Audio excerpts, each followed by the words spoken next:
ಬಣ್ಣ ತಿಂದು ಸಿಹಿ ಹಣ್ಣ ಕೊಡುವ ಮರ ನೀಡಿ ನೀಡಿ ಮುಕ್ತ. ತುಂಬಾ ಲೇಟ್ ಆಯ್ತಲ್ವಾ? ಯಾಕೆ ಇಷ್ಟೊತ್ತಾದರೂ ಬರಲೇ ಇಲ್ಲ ಇವ್ರುಗಳು? ಇಷ್ಟೊತ್ತಿಗೆ ಬಸ್ ಬಂದಿರುತ್ತಲ್ವಾ?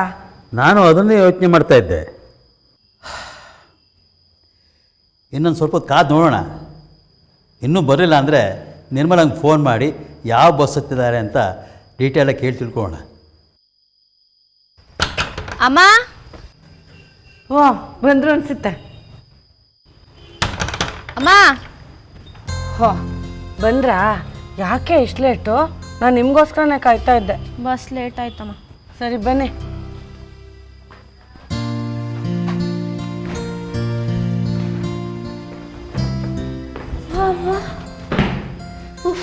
ವನವಾಸ ಮುಗ್ದಾಗಾಯ್ತು.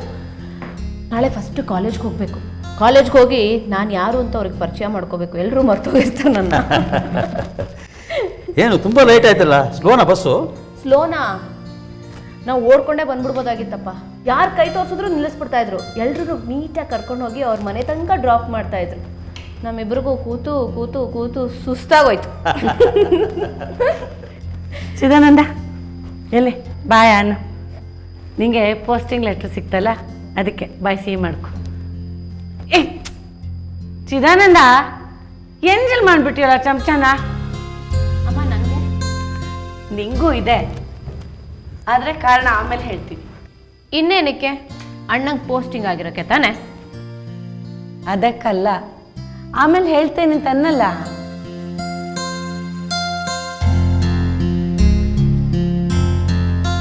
ಏನೇ ನೀನು ಇಡೀ ಡಬ್ಬ ಎಂಜಲ್ ಮಾಡಿ ಇಟ್ಬಿಟ್ಟಿಯಲ್ಲ? ಏನಾಯ್ತಮ್ಮ ಇವಾಗ? ಈ ಮನೇಲಿ ಯಾರಿಗೂ ಶುಚಿತ್ವ ಅನ್ನೋದೇ ಇಲ್ಲಪ್ಪ.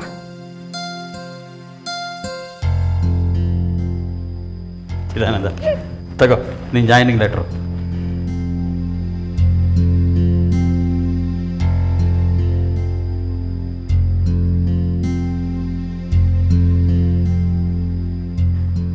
ಅಂತೂ ಇಂತೂ ಪೋಸ್ಟಿಂಗ್ ಆಯಿತು. ಇನ್ನು ಕೆಲಸಕ್ಕೆ ಹೋಗಲೇಬೇಕು. ಒಳ್ಳೇದಾಯ್ತಲ್ಲ ಚಿದಾನಂದ, ನೀನು ಟ್ರೈನಿಂಗ್ ಹೋಗಿದ್ದು ಕಷ್ಟಪಟ್ಟಿದ್ದು ಎಲ್ಲ ಸಾರ್ಥಕ ಆಯ್ತಲ್ಲ ಈಗ. ಅದು ಅಲ್ಲದೆ ಒಳ್ಳೆ ಜಾಗಕ್ಕೆ ಪೋಸ್ಟಿಂಗ್ ಆಗಿದೆ. ಸೆಂಟ್ರಲ್ ಬಜಾರ್ ಸ್ಟೇಷನ್ನು ತುಂಬ ದೂರ ಏನಲ್ಲ, ಹತ್ತಿರ ಆಗತ್ತೆ, ಹೋಗಿ ಬರೋ ಸುಲಭ ಆಗತ್ತೆ, ಆರಾಮಾಯ್ತಲ್ಲ. ನೀ ತುಂಬ ಲಕ್ಕಿ. ಇಲ್ಲೇ ಪೋಸ್ಟಿಂಗ್ ಆಗಿದೆ. ಬೇರೆ ಕಡೆ ಎಲ್ಲಾದರೂ ಪೋಸ್ಟಿಂಗ್ ಆಗಿದ್ರೆ ತುಂಬ ಕಷ್ಟ ಆಗಿರೋದಣ್ಣ. ಅದೆಲ್ಲ ಸರಿ, ಆದರೆ ನನ್ನನ್ನು ಕಾಡ್ತಾ ಇರೋದು ಒಂದೇ ಒಂದು ವಿಷಯ. ಏನೋ ಅದು? ನನ್ನನ್ನು ಇಂಥ ಕ್ರೈಮ್ ಏರಿಯಾಗೆ ಹಾಕಿದಾರಲ್ಲ, ಇಲ್ಲಿ ಕೆಲಸ ಯಾವ ಥರ ಇರುತ್ತೋ. ಸೆಂಟ್ರಲ್ ಬಜಾರ್ ಅಂದರೆ ಎಲ್ರಿಗೂ ಗೊತ್ತು, ಸಿಟಿ ಮಧ್ಯದಲ್ಲಿರೋದು, ಕ್ರೈಮ್ ಜಾಸ್ತಿ ನಡೆಯೋ ಸ್ಥಳ. ತುಂಬ ಗಲಾಟೆಗಳಾಗೋ ಲೊಕ್ಯಾಲಿಟಿ. ನೆನೆಸ್ಕೊಂಡ್ರೆ ಒಂಥರ ಆಗುತ್ತೆ.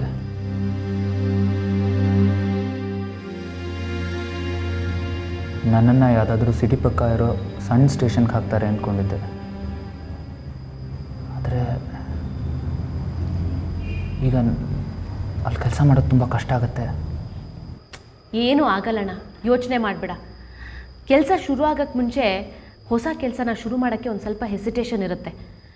ಒಂದ್ಸಲಿ ಶುರು ಆದಮೇಲೆ ಫುಲ್ ಬ್ಯುಸಿಯಾಗಿ ಹೋಗ್ತೀಯ ನೀನು. ಹೇಗೋ ದೇವರೇ ನಡೆಸ್ಕೊಂಡು ಹೋಗಬೇಕು.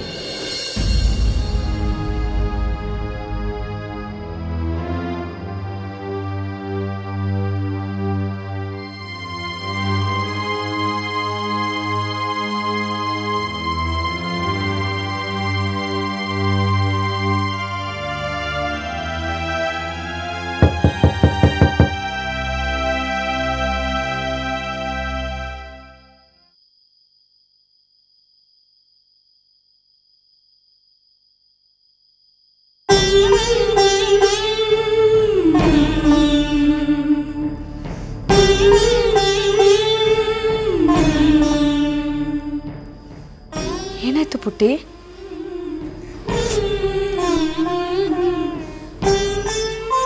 ಏನಾಯ್ತು ಪುಟ್ಟಿ?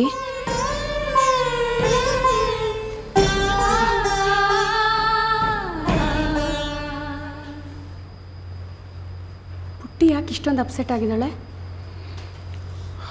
ಅವ್ರ ಅಣ್ಣನ ಗಲಾಟೆ ನೋಡಿ ಹೆದರ್ಕೊಂಡು ಬಿಟ್ಟಿದ್ದಾಳೆ. ರಘುಗಿನ್ನೂ ಕೋಪ ಹೋಗಿಲ್ವಾ?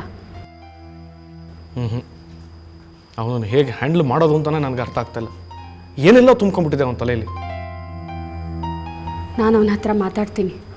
ದಯವಿಟ್ಟು ಬೇಡ. ಅವನು ನಿಮ್ಮನ್ನು ನೋಡಿದ್ರೆ ಇನ್ನೂ ಕೋಪ ಮಾಡ್ಕೊಳ್ತಾನೆ. ನನ್ನನ್ನು ಯಾಕೆ? ನೀವು ಫೋನ್ ಮಾಡಿದ್ದಕ್ಕೆ ಭಾವ ತಿಥಿ ಬಿಟ್ಟು ಹೊರಟರು ಅಂತ ಅವನಿಗೆ ತುಂಬ ಕೋಪ ಬಂದಿದೆ. ಅಂದರೆ ಏನಾಯಿತು ಅಂತ ಹೇಳಿದ ಮೇಲೂ ಅವನಿಗೆ ಅರ್ಥ ಆಗಲಿಲ್ವಾ? ಏನಾಯಿತು ಅಂತ ಕೇಳಿಸ್ಕೊಂಡ್ರೆ ತಾನೆ. ನನ್ನ ಮಾತು ಕೇಳೋದಕ್ಕೆ ರೆಡಿ ಇಲ್ಲ ಅವನು. ಅದಕ್ಕೆ ನಾನೇ ಮಾತಾಡ್ತೀನಿ ಅಂತ ಹೇಳ್ತಿರೋದು.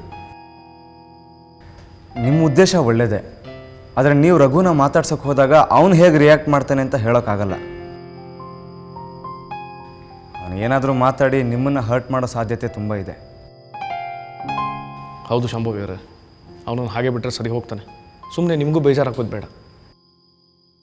ಅವನೇನು ಬೇಕಾದರೂ ಹೇಳಲಿ, ಅವನ ಮನಸ್ಸಲ್ಲಿರೋದೆಲ್ಲ ಆಚೆ ಬಂದುಬಿಡಲಿ. ಮನಸ್ಸಲ್ಲಿರೋದೆಲ್ಲ ಆಚೆ ಬಂದ್ರೇ ಅವನಿಗೆ ಸಮಾಧಾನ ಮಾಡ್ಕೊಳಕ್ಕಾಗೋದು.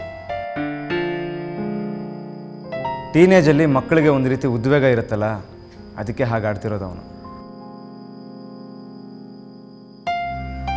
ಅಪ್ಪ ತಮ್ಮನ್ನ ಮರೆತು ನಿಮ್ಗಳ ಜೊತೆ ಜಾಸ್ತಿ ಕ್ಲೋಸ್ ಆಗಿಬಿಡ್ತಾರೆ ಅನ್ನೋ ಇನ್ಸೆಕ್ಯೂರಿಟಿ ಕಾಡ್ತಿದೆ ಅಷ್ಟೇ ಅವನಿಗೆ. ಅವನು ಕೋಪ ಇರೋದು ನಮ್ಗಳ ಬಗ್ಗೆ ತಾನೆ. ಅದನ್ನು ನಾನೇ ಸರಿ ಮಾಡ್ತೀನಿ. ಅದೇನೇ ಇರಲಿ, ನಾನು ಅವನ ಹತ್ರ ಮಾತಾಡ್ತೀನಿ. ಪ್ಲೀಸ್, ಅದೇನೇ ಆದರೂ ನೀವೆಲ್ಲ ಇಲ್ಲೇ ಇರಿ.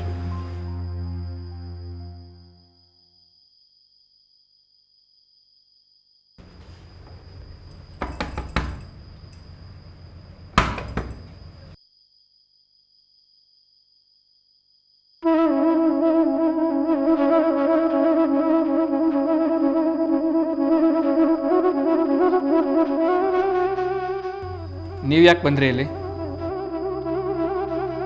ನನಗೆ ನಿಮ್ಮ ಜೊತೆ ಮಾತಾಡೋದಕ್ಕೆ ಇಷ್ಟ ಇಲ್ಲ.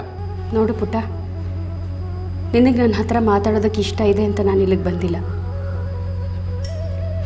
ಕೆಲವು ವಿಚಾರಗಳನ್ನು ಸ್ಪಷ್ಟಪಡಿಸ್ಬೇಕಾಗಿತ್ತು, ಅದಕ್ಕೆ ಬಂದೆ. ಬೇಡ, ನೀವು ಯಾವ ವಿಚಾರನೂ ಸ್ಪಷ್ಟಪಡಿಸ್ಬೇಕಾಗಿಲ್ಲ. ನನಗೆ ನಿಮ್ಮಿಂದ ಏನೂ ಆಗಬೇಕಾಗಿಲ್ಲ.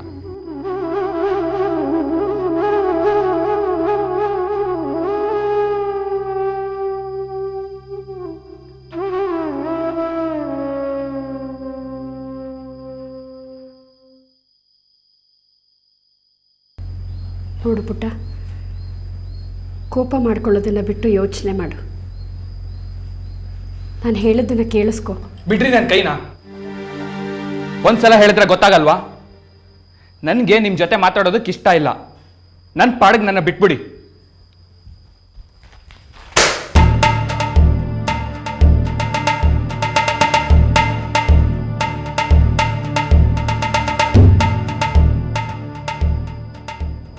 ರಘು, ನಿನಗೆ ನನ್ನ ಮೇಲೆ ಕೋಪ ಇದ್ದರೆ ಆ ಪುಸ್ತಕನ ನನ್ನ ಮೇಲೇ ಎಸ್ತ್ಬಿಡು.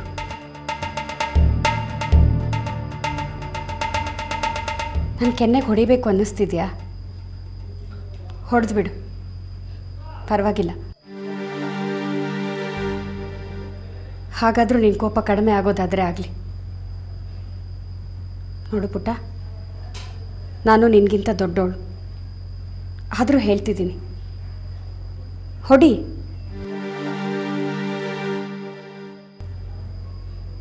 ನಿನಗೆ ನನ್ನ ಮೇಲಿರೋ ಕೋಪ ಎಲ್ಲ ತೀರಿಸ್ಕೊ.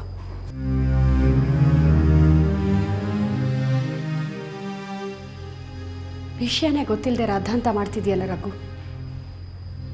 ಕನಿಷ್ಠ ಪಕ್ಷ ಬೇರೆಯವ್ರ ಮಾತಾದರೂ ಕೇಳಿಸ್ಕೋಬೇಕಲ್ವಾ? ಏನು ನಡೀತು ಅಂತಾದರೂ ತಿಳ್ಕೊಬೇಕಲ್ವಾ? ನನಗೆ ಗೊತ್ತು ಏನು ನಡೀತು ಅಂತ.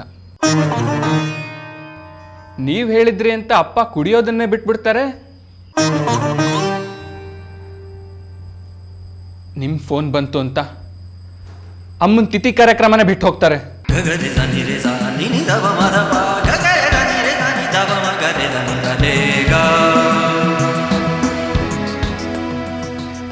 ಇದಕ್ಕೆಲ್ಲ ಏನರ್ಥ ಅಂತ ನನಗೆ ಗೊತ್ತು.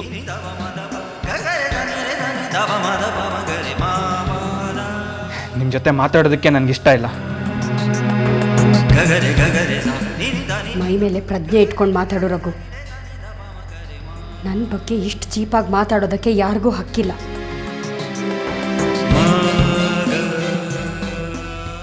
ನಿನ್ನ ಜಾಗದಲ್ಲಿ ಬೇರೆ ಯಾರೇ ಇದ್ದಿದ್ರು ಕೆನ್ನೆಗೆ ಹೊಡೆದು ಸುಮ್ಮನೆ ಆಗಿಸ್ತಿದ್ದೆ. ನಿನ್ನ ಬಗ್ಗೆ ನನಗೆ ಕಾಳಜಿ ಇದೆ, ಅದಕ್ಕೆ ಸುಮ್ಮನಿದ್ದೀನಿ. ಅರೆ ಯಾಕೆ ಸುಮ್ಮನೆ ಇದ್ದೀರಿ? ನೀವು ಹೊಡೆದ್ಬಿಡಿ. ಅಪ್ಪ ಈ ಕೆನ್ನೆಗೆ ಹೊಡೆದಿದ್ದಾರೆ, ನೀವು ಈ ಕೆನ್ನೆಗೆ ಹೊಡೆದ್ಬಿಡಿ. ಹೊಡೆದು ಕಿರ್ಚಾಡ್ಬಿಟ್ರೆ ಸತ್ಯ ಸುಳ್ಳಾಗಲ್ಲ ಅಲ್ವಾ? ಏನು ಸತ್ಯ ಸುಳ್ಳಾಗೋದು? ಪೂರ್ತಿ ವಿಚಾರ ಏನು ಅಂತ ತಿಳ್ಕೊಳ್ಳದೆ ಮಾತಾಡಬೇಡ ರಘು. ನಿನ್ನ ಒಳ್ಳೇದಕ್ಕೆ ನಾನು ಹೇಳ್ತಿರೋದು.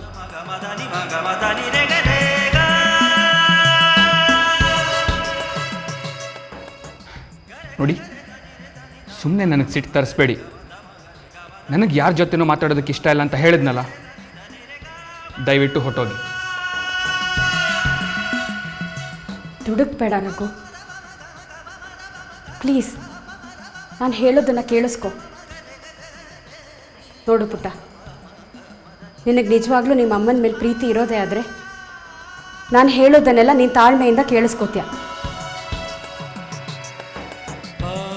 ನೋಡಿ, ನೀವು ಅಮ್ಮನ ಬಗ್ಗೆ ಮಾತಾಡಬೇಡಿ. ಅವ್ರ ಬಗ್ಗೆ ನಿಮ್ಗೇನು ಗೊತ್ತಿಲ್ಲ. ಹೌದು, ನನಗೆ ನಿಮ್ಮ ಅಮ್ಮನ ಬಗ್ಗೆ ಏನೂ ಗೊತ್ತಿಲ್ಲ. ಆದರೆ ಒಂದು ಮಾತ್ರ ಗೊತ್ತು, ಇವತ್ತು ನಿನ್ನ ನಡವಳಿಕೆಯಿಂದ ಅವರ ಆತ್ಮಕ್ಕೆ ತುಂಬ ನೋವಾಗಿರುತ್ತೆ. ನಿಮ್ಮ ಅಪ್ಪನ ಹತ್ರ ಹೀಗೆಲ್ಲ ನಡ್ಕೊಳ್ಳೋದಕ್ಕೆ ನಿಮ್ಮ ಅಮ್ಮ ಒಪ್ತಿದ್ರಾ? ಅವ್ರ ತಿಥಿ ದಿನನೇ ಹೀಗೆಲ್ಲ ನಡ್ಕೊಂಡಿಯಲ್ಲ, ಸರಿನಾ ಪುಟ್ಟ? ನೋಡು ರಘು, ಪ್ರಶಾಂತ್ ಅವರು ತುಂಬ ಒಳ್ಳೆ ಅಂತಃಕರಣ ಇರೋ ವ್ಯಕ್ತಿ ಅಂತ ನಾವೆಲ್ಲರೂ ಅವರನ್ನು ತುಂಬ ಗೌರವಿಸ್ತೀವಿ. ಮಾನವೀಯತೆ, ಅಭಿಮಾನ, ಗೌರವ ಇಷ್ಟು ಬಿಟ್ಟರೆ ನಮ್ಮಿಬ್ಬರ ಮಧ್ಯ ಬೇರೆ ಏನೂ ಇಲ್ಲ. ದಯವಿಟ್ಟು ಅದನ್ನು ಮೊದಲು ತಿಳ್ಕೊ.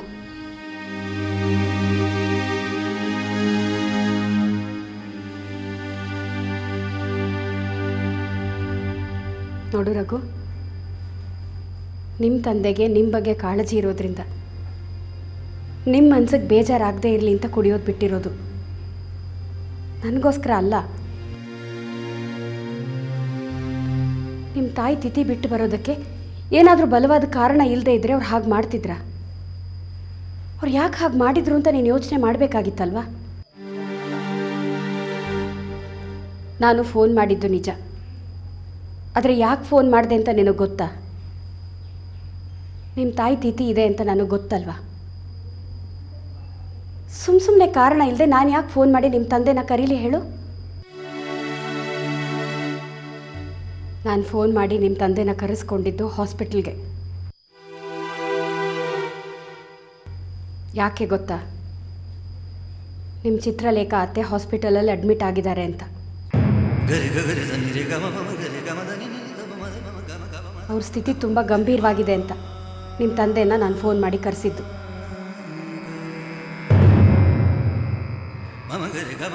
ಒಂದು ನಿಮಿಷ ಇರು.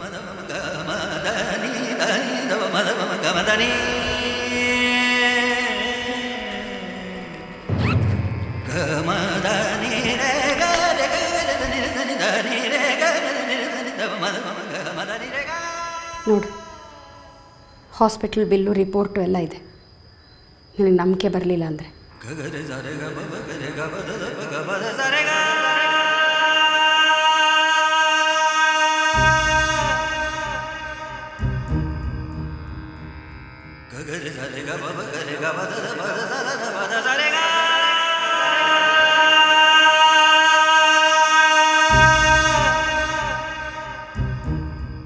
ಏನಾಯಿತು ಅತ್ತೆಗೆ? ಅವಳ ಗಂಡ ಅವಳಿಗೆ ಪ್ರಜ್ಞೆ ಹೋಗೋ ಥರ ಹೊಡೆದಿದ್ದಾರೆ. ಕೈಗೆ ತಲೆಗೆಲ್ಲ ವಿಪರೀತ ಏಟಾಗಿ ರಕ್ತ ಹೋಗಿದೆ. ಡಾಕ್ಟ್ರು ಸ್ಕ್ಯಾನಿಂಗ್ ಎಲ್ಲ ಮಾಡಬೇಕು ಅಂತ ಹೇಳಿದ್ರು. ಅದಕ್ಕೆ ಪುಟ್ಟ, ನಿಮ್ಮ ತಂದೆನ ಫೋನ್ ಮಾಡಿ ನಾನು ಅರ್ಜೆಂಟಾಗಿ ಕರೆಸ್ಕೊಂಡಿದ್ದು. ನನಗೆ ಗೊತ್ತಾಗಲಿಲ್ಲ. ಅದಕ್ಕೆ ಪುಟ್ಟ, ಸರಿಯಾಗಿ ವಿಚಾರ ತಿಳ್ಕೊಂಡು ರಿಯಾಕ್ಟ್ ಮಾಡಬೇಕು ಅಂತ ಹೇಳೋದು. ಈಗ ಚಿತ್ರಾತ್ರೆ ಹೇಗಿದ್ದಾರೆ? ಇನ್ನೂ ಸಂಪೂರ್ಣ ಪ್ರಜ್ಞೆ ಬಂದಿಲ್ಲ. ನೋಡು ರಘು, ಒಂದು ಮಾತು ಹೇಳ್ತೀನಿ. ನಿನಗೆ ನನ್ನ ಬಗ್ಗೆ ತಪ್ಪು ಕಲ್ಪನೆ, ಕೋಪ ಇದೆಲ್ಲ ಯಾಕೆ ಬಂತು ಅಂತ ನನಗೆ ಅರ್ಥ ಆಗುತ್ತೆ. ನಿನ್ನ ವಯಸ್ಸಿನಲ್ಲಿ ಇಂಥ ವಿಷಯಗಳಿಗೆ ಹೀಗೆ ರಿಯಾಕ್ಟ್ ಮಾಡೋದು ಸಹಜನೇ. ಆದರೆ ಪುಟ್ಟ, ಉದ್ವೇಗದಲ್ಲಿ ಯಾವ ನಿರ್ಧಾರನೂ ತಗೊಳ್ಬಾರ್ದು. ಮಾತು ಆಡಿದ್ರೆ ಹೋಯ್ತು ಅಂತಾರಲ್ಲ, ಅದಕ್ಕೆ. ಆಡಿದ ಮಾತನ್ನು ಹಿಂದಕ್ಕೆ ತಗೊಳ್ಳೋದಕ್ಕಾಗಲ್ಲ ಪುಟ್ಟ. ಆಡಿದ ಮಾತಿಂದ ಯಾರಿಗಾದ್ರೂ ನೋವಾದರೆ ಮತ್ತಾವತ್ತೂ ಅದನ್ನು ಸರಿಪಡಿಸೋದಕ್ಕಾಗಲ್ಲ. ರಘು, ನಿನಗೆ ನಾನು ನಿಮ್ಮೆಲ್ಲರ ಜೊತೆ ಇರೋದು ಇಷ್ಟ ಆಗಲ್ಲ ಅಂದರೆ ಪರವಾಗಿಲ್ಲ. ಇನ್ಮೇಲೆ ನಿಮ್ಮನೆ ಯಾವ ವಿಚಾರಕ್ಕೂ ನಾನು ತಲೆ ಹಾಕಲ್ಲ. ನಿಮ್ಮ ಯಾರನ್ನು ನಾನು ಮಾತಾಡ್ಸೋದು ನಿಮ್ಗೆ ಇಷ್ಟ ಆಗಲ್ಲ ಅಂದರೆ ಮಾತಾಡ್ಸೋದಕ್ಕೂ ಬರಲ್ಲ.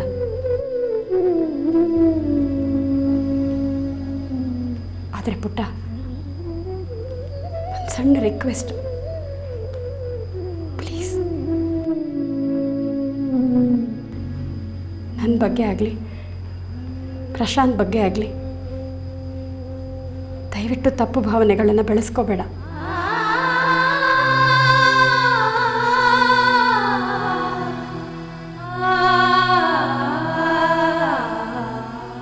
ನಿಮ್ಮ ತಂದೆ ತುಂಬ ಒಳ್ಳೆ ವ್ಯಕ್ತಿ. ಈಗಿನ ಕಾಲದಲ್ಲಿ ಅಂಥವ್ರು ಸಿಗೋದು ತುಂಬ ವಿರಳ. ಪ್ಲೀಸ್ ರಘು, ಯಾವತ್ತೂ ನಿಮ್ಮ ತಂದೆ ಮನಸ್ಸಿಗೆ ಬೇಜಾರು ಮಾಡಬೇಡ. ಬೇರೆ ಯಾರಾದರೂ ಪರವಾಗಿಲ್ಲ, ಆದರೆ ಪ್ರೀತಿಯಿಂದ ಸಾಕು ಬೆಳೆಸಿದ ಮಗನೇ ತಂದೆ ಬಗ್ಗೆ ಕೆಟ್ಟದಾಗಿ ಮಾತಾಡಿದ್ರೆ ಅವ್ರ ಮನಸ್ಸಿಗೆ ಎಷ್ಟು ನೋವಾಗ್ಬೋದು, ನೀನೇ ಯೋಚನೆ ಮಾಡಿ ನೋಡು. ನೋಡು ಪುಟ್ಟ, ನನ್ನನ್ನು ನನ್ನ ಮನೆಯವ್ರನ್ನ ಬೇಕಾದರೆ ನೀನು ದ್ವೇಷ ಮಾಡು, ಆದರೆ ಪ್ಲೀಸ್ ನಿಮ್ಮ ತಂದೆ ಮನಸ್ಸಿಗೆ ಇಂಥ ಸಮಯದಲ್ಲಿ ಈ ರೀತಿ ಗಾಯ ಮಾಡಬೇಡ.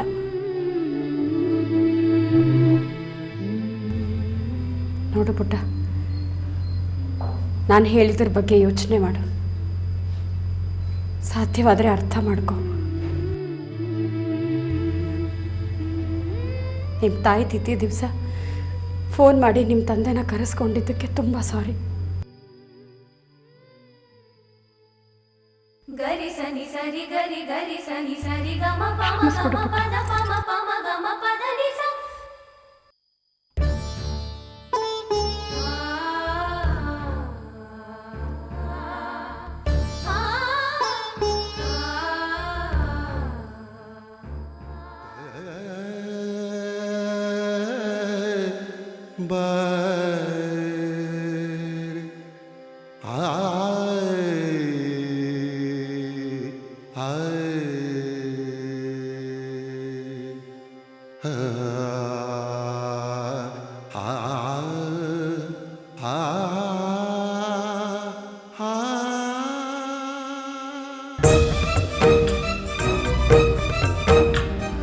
ಬಣ್ಣ ತಿಂದು ಸಿಹಿ ಹಣ್ಣ ಕೊಡುವ ಮರ ನೀಡಿ ನೀಡಿ ಮುಕ್ತ ಬೇವಾಗಿವ ಸವಿಗಾನದ ಹಕ್ಕಿ ಹಾಡಿ ಮುಕ್ತ ಮುಕ್ತ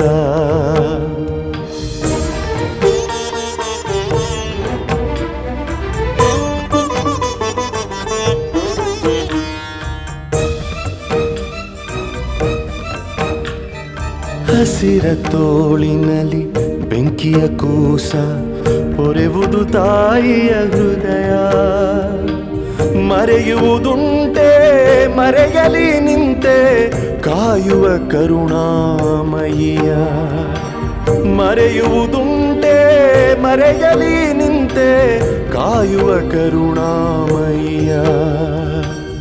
ಇರುಳ ವಿರುದ್ಧ ಬೆಳಕಿನ ಯುದ್ಧ ಕೊನೆಯಿಲ್ಲದ